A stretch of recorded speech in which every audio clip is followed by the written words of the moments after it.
করমের বদৌলতে আল্লাহ আল্লাহ বান্দার স্বভাব আল্লাহ পাপ করা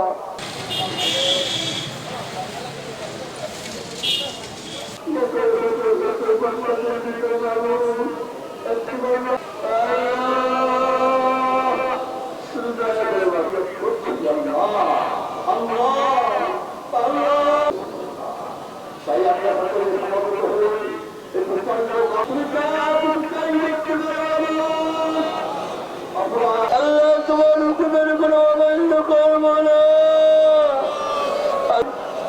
আল্লাহ তুমি ছাড়া আমাদের কোনো উপায় নাই বাবু বাবু তুমি দয়া করো আল্লাহ তুমি অনুরোধ করেছি আল্লাহ করেছি আল্লাহ তুমি আমাদের গুনার দিকে তাকাইও না আল্লাহ তুমি আমাদের বড় আমাদেরকে বলে